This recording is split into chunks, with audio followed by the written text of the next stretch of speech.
Thanks for joining us here today on Worldview with Mike Lester. Each episode, we have a conversation with ministry leaders or other committed Christians with one simple goal in mind: to learn how to develop a biblical worldview. That way we can be faithful believers at the intersection of theology and life. I invite you to stay connected with us at jmichaellester.com. You can follow us on Facebook, Instagram, or Twitter. If you find today's episode helpful, please consider sharing it with your friends or even giving us a review. We believe it's important for everyone to know how to have a biblical worldview and to live life correctly where theology and life intersect. And so with that in mind, let's dive into today's topic.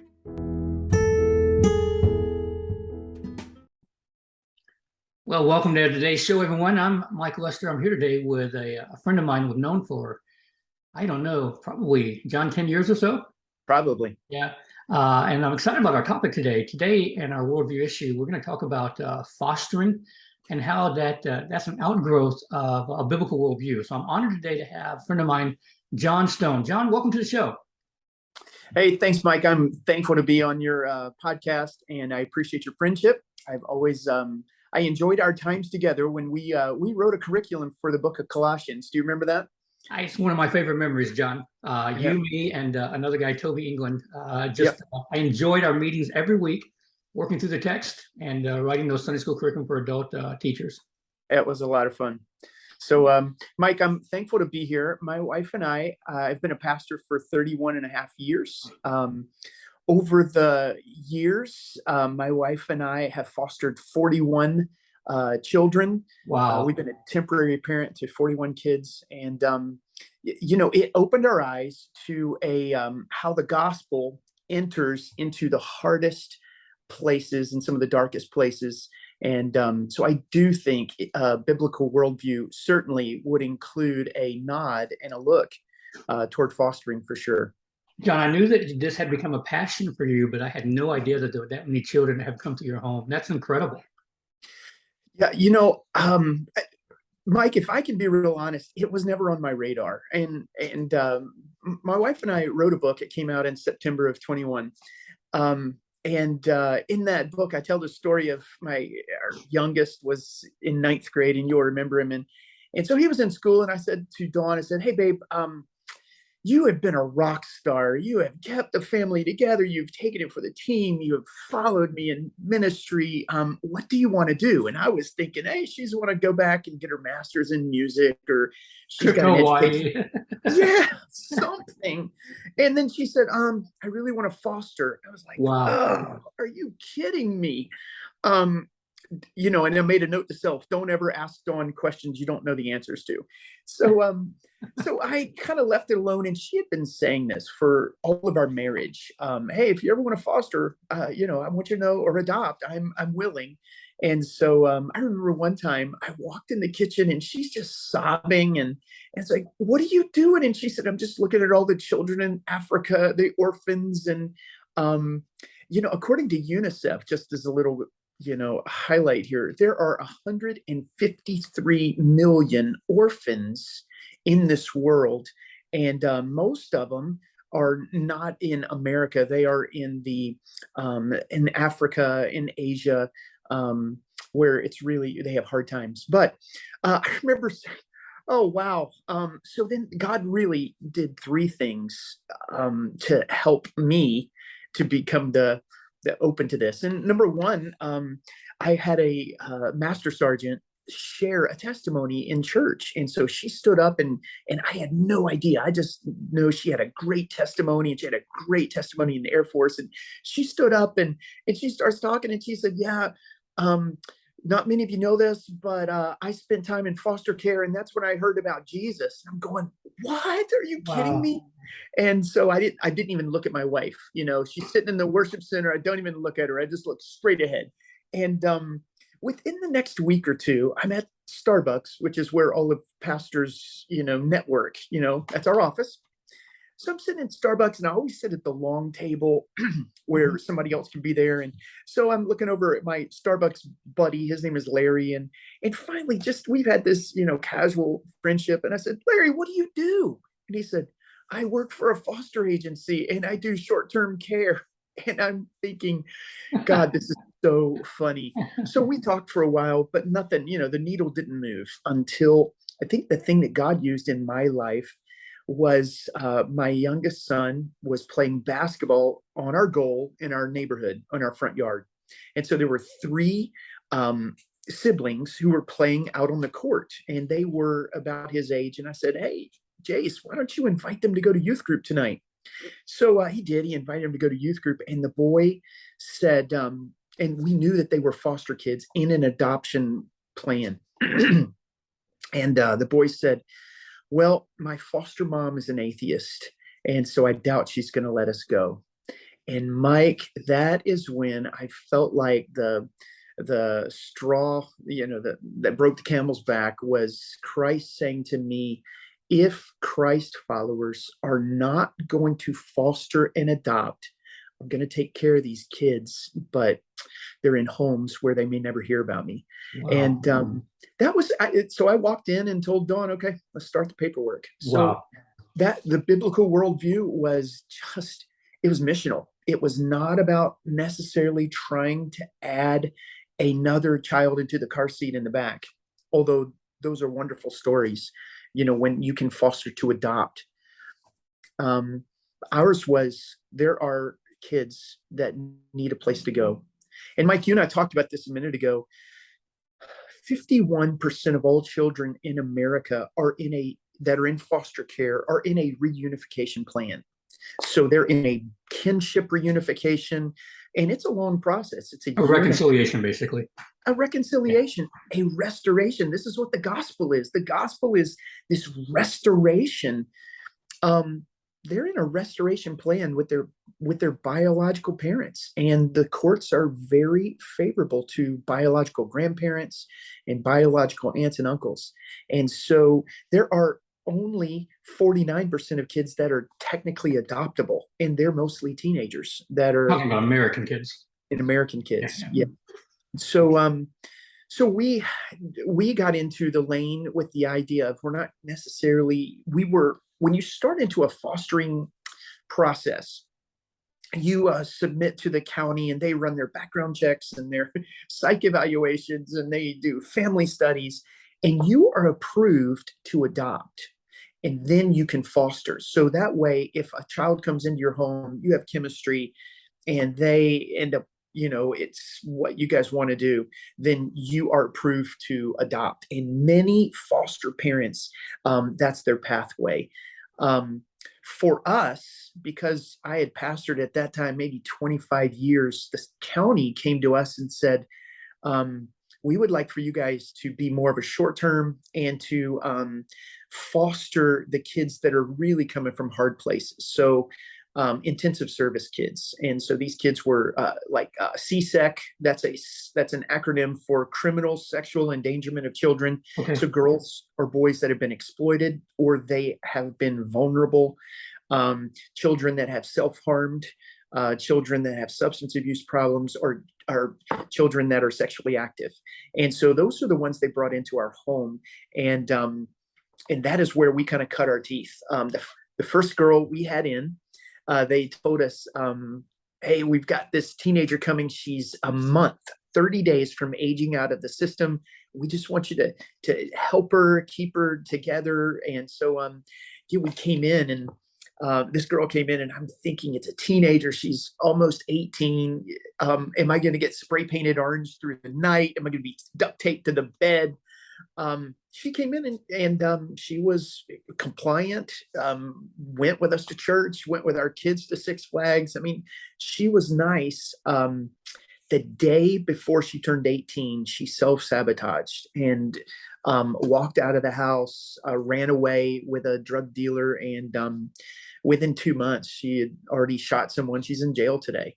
And that is the crisis with these kids that are in hard places. They have self-fulfillment prophecies of just being an inmate like their parents, or being on drugs. And so that's a little bit about the vision and the cause for us. Yeah, I'm glad you got into that, because one of the things I wanted to ask you was, how did you get involved in this? Because when we worked together, You were leading the adult ministries. You were had pastor. Now you're an assistant pastor at the time. Then later you'd go and pastor again.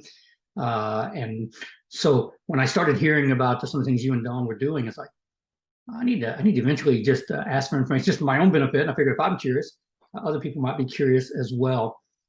I've never fostered and I've never adopted. The closest I guess we have come, my wife and I housed a foreign exchange student for 3 months. 3 months. We had a girl from Korea in our home. So I have 5 daughters, you'll remember. And so we added another daughter. And so we had six girls in the house. And she was a year older than our oldest. And hard, man, was she hard to the gospel and hard to Christianity and just a lot of issues back home. She felt like, she was basically alienated from her parents. They had basically just shipped her away because they didn't want her. But under the guise of, we're going to help you get an American education. And so just a lot of bitterness. But Jen and I just decided we were going to do our best to just show the love of Christ. We were going to connect her with the Korean ministry there at Lancaster, where we serve. And just try to model what a Christian home should look like. John, her last Sunday with us, she finally trusted Christ as her Savior. That's amazing. And she still calls my wife Mom. And we talk throughout the year. It's just a great story. But it was, I'll say this, John, it was a sacrifice. A sacrifice of reordering your life, your priorities, and yeah, there was a stipend that was coming in to help with expenses, but we weren't in it for the money. It was really, we were doing it because of a need for the gospel. So I felt like when I saw something, especially the title of your book, Missional Fostering, I think John's he's doing a different angle of this, but I think our motives were probably the same. I remember as a kid, people doing fostering for income. And it was sort of get the pat on the back for doing something altruistic, but the motive wasn't gospel centered at all. So I really wanted to talk to you because I felt like this was really growing out of James's passage where he says pure and undefiled religion is that you're taking care of the fatherless and the orphans, etc. So 41 children through your home. What's been the average age? They mostly give us teenagers. And the kids who come in, I think because we had ministry years experiences pastoring. And by the way, Mike, you made a statement earlier. For all of my years, when Dawn would talk about fostering or adoption, I remember looking at her, and this is casting no shade on you. This is just me. This is our story. I remember Dawn saying, if you want to do this, and I remember thinking, babe, we're so busy in churches. I mean, we're running here, we're investing in all of these kids that go to our church. It's when our eyes were open to the kids that were broken in truly hard places. And that would be what God did for us. But the average age of kids that came into our home were mostly teenagers. And that's because in California, the group homes are being disbanded and they're forced to either supersize to become extreme short-term therapeutic residential treatment programs, or those kids have to be kind of assimilated into more foster homes. And so when you have a kid that's self-harm, or they've been sexually active, or they have drug issues, or, one of the girls that was with us was 17, and she was texting men that were in Algeria, and they were asking her for nudies, and so that's your family dynamics change. And in the book, one of our chapters is called Instant Crazy Family, because your family, we want to say, there's no drugs in our house and there's no weed in our house. And, and then the foster kids come and then you go, yes, there is, How many kids do you have at home? Your and Dawn kids. How many biological kids do you have? We have 3. We had 3 bios. At the time that we started fostering, we only had 2, and they were teenagers. So our daughter was maybe a junior. Our son was maybe a 10th grader. And so we had those concerns of, okay, if you bring influences, are they going to corrupt your children? But I think true in the same passage where we've got pure and undefiled religion, we have the verse that reminds us that every man is drawn away of his own lust. And the problem is not everyone else's kids or the kids that come from hard places. We have our own desires that get incited. And so it is true that we had to be careful. Like, we had one beautiful girl. This girl came into our home, and when she was sitting down at the table, and I remember I walked in one night, and she was beautiful. She looked like Lindsay Lohan. I mean, she was just gorgeous. And I thought, oh, brother, I've got a boy that's about the same age. And this had been her 33rd home. Kids just come in. They have hard times. And Mike, I know you and I talked about stats a little bit. And I know that when you talk about stats, it's just easy to zoom out and focus. But Mike, every day in America, 70 kids are removed from their homes and placed into foster care, which translates to about 250,000 kids a year, and they're needing a place to go. I think that as we got into foster care, the more we realized how broken lives were. I mean, in church cultures, particularly churches where people wear masks and we have to present differently than we are. I identify as this perfect person who has it all together, right? And when you bring fosters in, there's no pretense. They are struggling to they're mad at God. They're mad. They can't trust anybody. Some of them can't attach. They can't attach. They can't receive love. They can't give love. There has to be a biblical worldview. For us, it's been mission, this calling, this idea of a military post where you are serving kids that may never respond. 41 kids, we have relationships probably with 4 or 5 of them.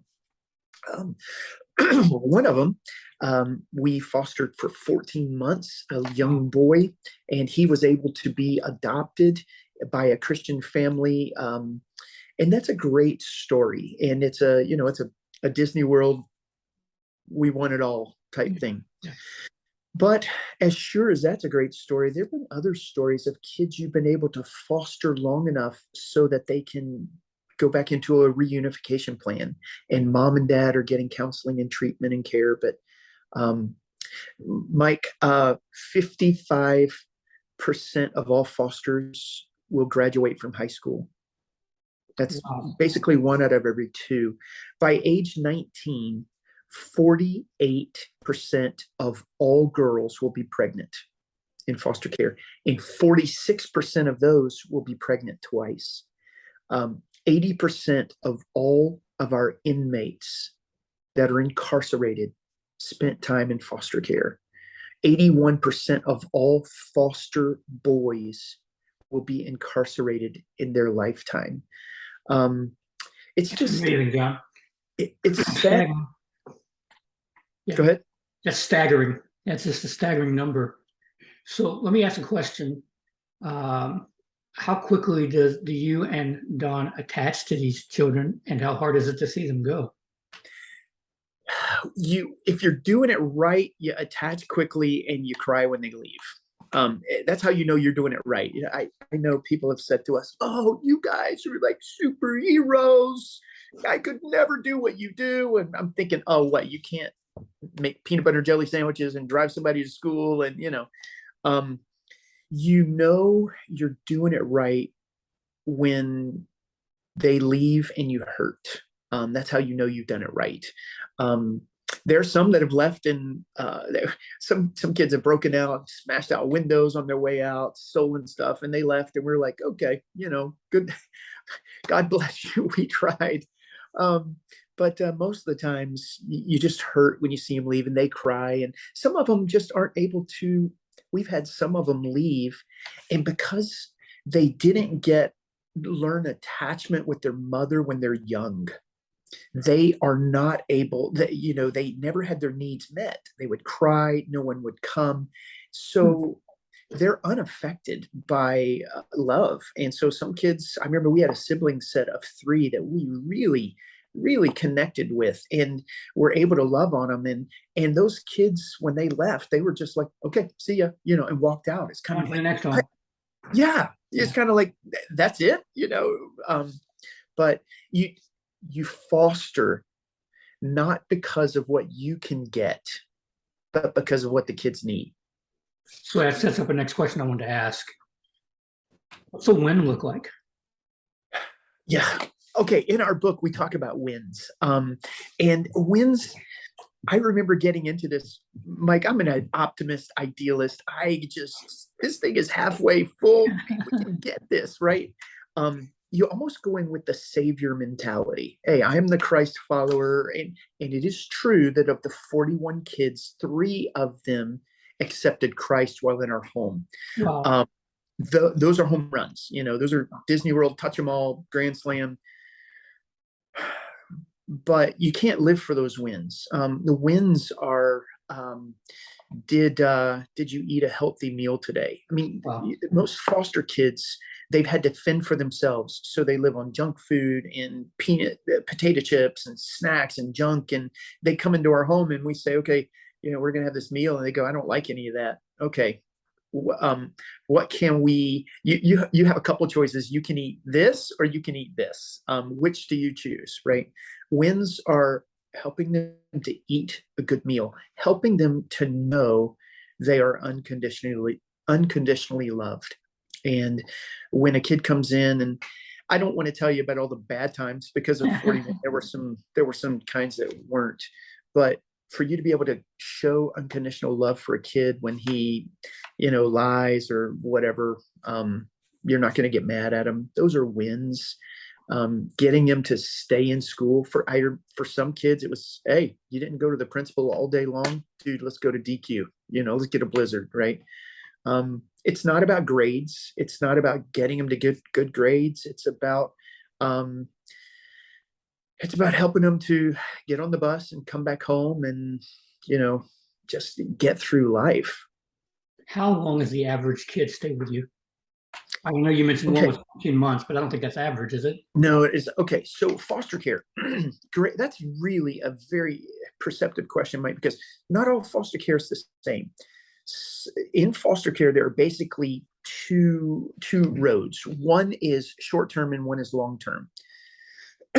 A long-term foster parent would be looking to adopt. So this would be somebody, they want a girl, they want a baby, they get in the long-term lane, and the county will try to put kids into their home if they meet the criteria that these foster parents have set.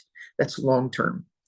That long term, it's still, I think Joel and Christine went into that. Remember Joel and Christine Yeah. Brown? They Mm-hmm. did long term foster care, but it's a long game, because at the end of a year and a half, if they could reunify with their parents and you go, oh, we've invested 2 years, that's the long term game. But the other side of the equation, and this is what resonated with us, is the short term. So when Child Protective Services identifies that after their investigation, and they have months of investigation and casework, they determine these kids have to get removed at this moment. CPS needs a place for kids to go that night. So we did the short term route. We would have kids that the very first people they saw after the police and they brought them to our house was us. And they walked in and they saw us. So you have kids coming in, they're shell shocked, they have PTSD, they're mad, they're angry, they're crying, they don't know where their parents are, they don't know why this is happening. Although we look at their life and say that is crazy, it was their norm. Yeah. So why can't they be around dad and mom? And sometimes they were mad at us. Sometimes it just really depended. So short-term care is usually 30 days, because the county is saying, okay, so we're going to put them in your home. And what they do, the plan in California was they actually rented beds from us. So we had 2 beds in one room, and the county said, we're going to rent them 24/7, 365. So at 2:30 in the morning, they call and say, hey, we're on our way over. We'll be there in 35 minutes. Dawn's got to run up and, get all of herself presentable, right? And so you keep them for 30 days. Meanwhile, while they're with you, then the county is trying to identify next of kin. Where's the closest relative that they can put with this child? Or if they can't identify one, then they're going to put them in a long-term care where they can stay long-term. How do these kids respond to, I'm imagining for some of them, it's their first time ever even going to church. Yeah. Okay. So when we got into this, our county, Santa Barbara County, which is not especially friendly to the gospel and Christians, right? Yep. So we told them, but they needed people. And so our deal was, hey, listen, we are happy to keep anyone, but they have to go to church with me on Sunday, because that's my job. They can sit in the back, they can have AirPods in, they can whatever, they just have to be in the building. And so when the county would bring people, it was that was the agreement. And so the kids would go, and it wasn't hard, because when the kids come in the very first time, I just kind of look at them. If they're older, if they're 12, 10, 12, anyway, up through teenagers, I just would sit down and say, yo, bro, don't know why you're here. Probably you've had some tough things in life that you don't understand and I don't need to know about, but we're glad you're here. There's a God in heaven who's crazy about you. And my wife is a bomb cook. We're going to have great food. Friday night's usually movie night. Whatever you want out of the pantry, you can have. Just make sure that, you're eating approved things. And, it was kind of that. And when you give the choices, it's interesting, Mike, foster kids feel like they can't control anything. They can't control their parents fighting. Yeah, they can't control anything. So then when you give them choices, they feel like they can control answers. They often will respond well. So that's what it looked like with us. They all went to church. We didn't have any problems with the kids, but part of it, I think we just treated them with such, I'm not saying we did it right, but we treated them with respect. And you remember the Warren Wiersbe book out of Nehemiah, where he made a statement I'll never forget. He said, leadership is getting people to do what they need to do because they want to do it. And that was kind of how we had to look at it. How do we get good. Yeah, it's good to do what they need to do? So you become almost a missionary for foster parenting. Yeah. So what are some of the obstacles that you hear sometimes people raise? Like, I would imagine people would say something like, there's no way I could ever do that. And maybe they don't have the time. Maybe they think it's a huge expense, or maybe there's other reasons. What have you come across, and how do you help diffuse those obstacles? Okay. I really want to quick talk about, do you realize how foster care happened? In the early days, if someone received a baby that they didn't want, they would leave them out in the elements. And the Christ followers in the early church would go find out, and they would rescue these babies and they would care for them. But the problem in a very agrarian society is it's expensive. I mean, now foster care, when you talk about people doing it for money, so let me just shoot real straight for all of your listeners who are thinking that it averages about 30 cents an hour. So that's or about $1 an hour. That's probably the way to put it. So it's about $25, $30 a day. So if that's the money for you, knock yourself out. Quite a bit of Starbucks. Yeah, you can get about 6 of them. But so now in America, it's amazing that I speak from the context of California. California, they are very enabling. All of the medical insurance, everything medical, dental, anything is covered. Wow. If the kids in California, because they're foster kids, they get 3 meals a day. Now, I got to tell you, they're pretty garbage meals. I mean, we try to get them off of them because it's all junk foods or, sandwiches with mayonnaise and cheese, and you're going, we got to get something whole inside of you. But it's really not an issue. They give them backpacks, everything you need. In fact, when we talked about doing short-term care. Kids are dropped off. Dawn would stockpile, so you could get a kid from 0 to 18. So she would have diapers in every stage, right? But once that kid's dropped off, the state, they drop off two children in your home because they need that 30-day period. The state is immediately going to give you gift cards of $75 for each child. You go, you buy them their necessities. The state will make sure the kids have lunch. You have to drive them to school, but it's really not an expense. They've made it easy. And if you, Mike, in 41 kids, only one kid was able to dream, but the state will pay for your college. And this girl keeps up with me regularly. She is in college. She is an overachiever. She is the only kid. I would cut the Wi-Fi off at 11 at night. That way, she's the only one. She came and asked and said if it could be on after 11. I was like, why? And she said, I want to do my homework. And she graduated from her school early. But the states will look at a kid, a foster kid, and pay for their college education if they could just dream and get there. But the number of kids, foster kids, I read a stat this week that said 33% of all males and 75% of all females will be on government assistance by the age of 25. So the kids aren't dreaming for college, although our state and the counties would provide for them. There's no expense, truly. Wow. Expensive time. It's expensive, just love. It does change your family dynamic. And talk to me a little bit about that. How have your kids responded? Okay, so our oldest son was already out, but he fell in love with the little boy that we had for 14 months, and he was probably 2 or 3. I remember thinking, I can't believe at my age I'm changing diapers, and just thinking that weren't your grandkids. Yes, and they weren't mine. But this kid stayed with us so long. We just fell in love with him, and then although we were short term, the county left him there because he was nonverbal. He had been neglected. All of a sudden, he starts thriving. And so the county leaves him there with us for 14 months. And after, about 4 months, we're talking to the county workers. You don't need to move him. He's fine. Wait till you get a long-term plan. But our oldest son was very interested. Now, our daughter went into social work. So she is a social worker.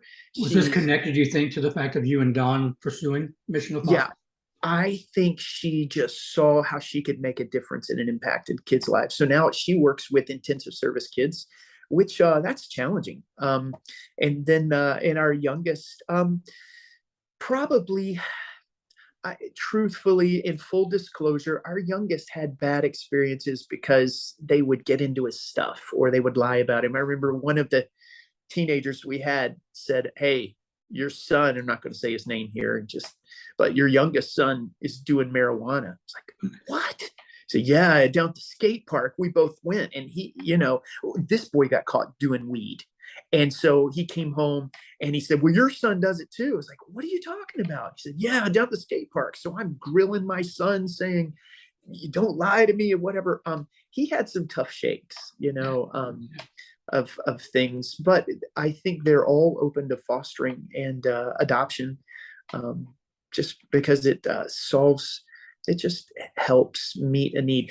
There's a guy named Brian Mavis. He made a quote I'll never forget. I put it in our book. So this is my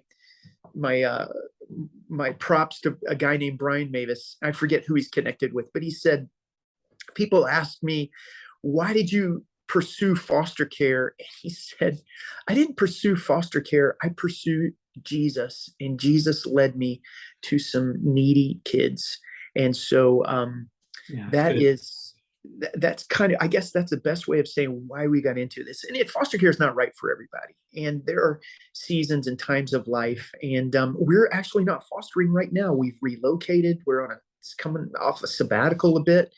So I don't know how it looks for us. Okay, you stop for just a moment. You said fostering is not for everyone, but I think everyone can do something. Yeah. So Jason Johnson is probably the Elon Musk, in my opinion, of fostering. And that was his statement. Not everyone can foster, but everybody can do something. So I think one of the questions we get asked are, Okay, I really can't foster. What can I do? And I look at empty nesters, and I think empty nesters could be amazing influencers. Now they don't see it, and they have to be willing to get f bombed, at every moment and be a taxi. But people can. There are needs that foster agencies and foster children have. Like foster kids go to an inordinate amount of doctor appointments. And so for a foster parent to have to take time off work to drive this kid to the doctor to come back, there are empty nesters, and there are people that could be designated drivers. You're right. Yeah, yeah, They could be designated drivers and get involved. There are positions called respite care, which is a really highfalutin word for babysitters. So that way, like when Dawn and I wanted to have a date, because we had intensive service kids, we couldn't just drop them off with Mike and Jenny, although Mike and Jenny are nice people. We had to drop them off with um, respites or babysitters that had gone through screening and sure. background checks and were approved to handle. So becoming a respite, and then you decide, hey, do I want to, watch these kids for a couple hours while this family goes out to eat? Respite care is huge. Tutors, foster kids, if only 55% of them are graduating from high school, there is a massive need for Yeah, tutors, and that's just coming alongside a kid and helping them. And it's because foster kids, they come into your home, then they go to the school in your district, and then they transfer to the long-term home, and they go to a brand new school, brand new teachers, start over, new curriculum, and then they get moved to back to their kinship relationship. So then they go to a new school. They're always behind in education. So there are things. There are states where foster kids do not get provided for all of their foods and their meals and their backpacks. Like I've noticed in Indianapolis, where we are, there are a lot of agencies that are saying we're going to provide a backpack for kids. And many times at Christmas time, that's a time when foster kids get showered with gifts, and it's hard because they can't always see the love behind it. It's just hard because they have a very skewed version of love. But these are things that people can do if they're interested. Start following um, influencers. There's a Christian Alliance for Orphans, is probably the premier American um, organization that focuses on adoption and fostering, and they would deal more with the global orphans, so those adopting from the sub-Sahara regions of Africa, and they would be great connections. But you can start following some of those people and just hearing about the causes. But foster kids are everywhere. It particularly if someone's in Los Angeles or New York City. I forget this. I want to say it's an inordinate percentage, maybe 20% of all of the kids in foster care are in those two cities, Los Angeles and New York City. wow. And so, just Christ followers being aware that, we could be a temporary parent. And if you truly, when kids came into the home, Mike, I wasn't trying to give them the gospel. I wasn't allowed to. I was allowed to live it. And I truly believe Christ lives in me. I mean, this dwelling in Christ and Christ in me, I truly believe Jesus was onto something in John 17, right? So I have Jesus in me. So as I incarnate Christ into the situation, I don't have to be the savior. I don't have to be the hero. I don't have to have a conversion. I'm not trying to get them to pray a prayer. I'm just trying to help them see that there is hope in this world. And many times they haven't seen it. What are the qualifications needed for somebody who wants to pursue fostering? What's the process? That's a great question. It changes from state to state. So I will speak generally about the things that I know. You can be so a single parent, a single non-married. You can foster. There are background checks that the state or the county will run. Depends on some. Anyways, in America, it's different from state to state, but you have to pass a background check. And then there's normally a psychiatric evaluation that they will do. Okay, some of the big topics now are, how are you going to respond to a transgender?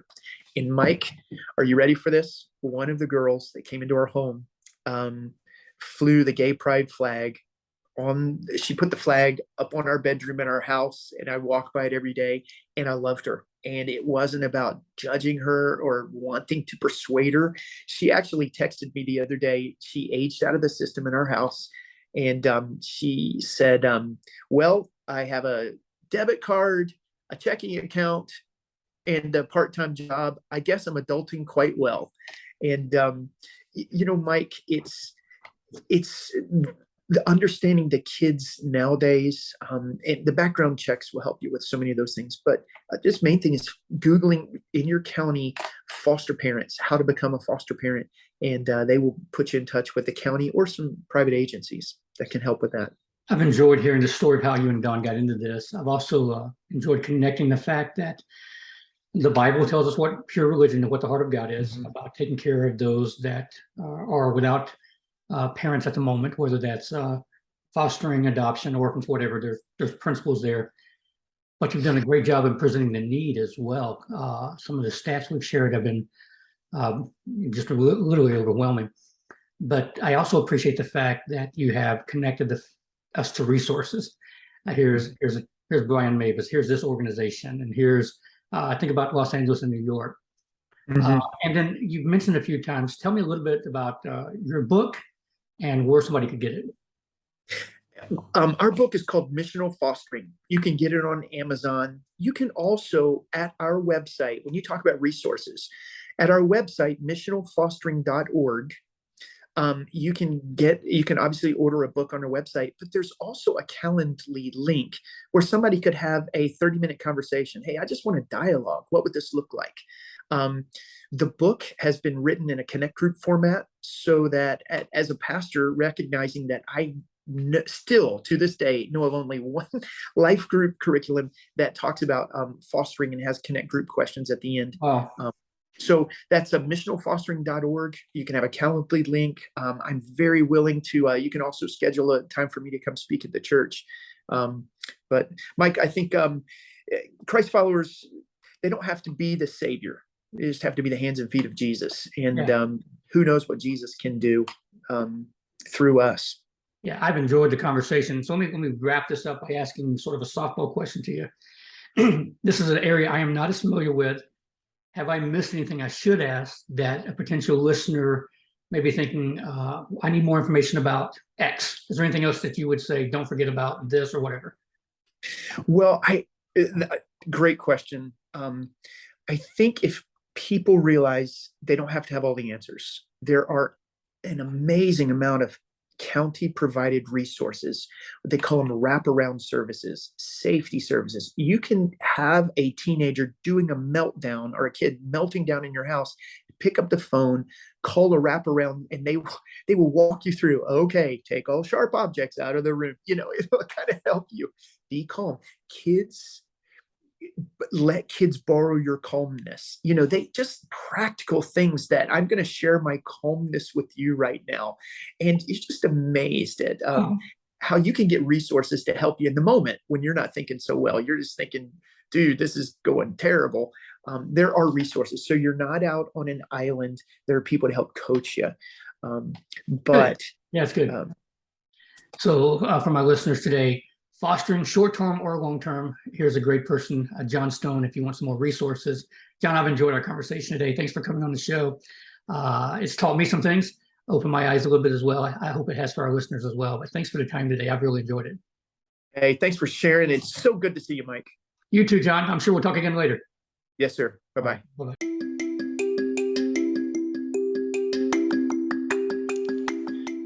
Thanks for joining us here today at Worldview with Mike Lester. I hope you've been encouraged and challenged. If you have, take a moment and share this episode with your friends on social media as well. And if you're looking for more valuable, helpful resources, feel free to look at jmichaellester.com. I'll see you in the next episode. Once again, Mike Lester here with Worldview. See you soon.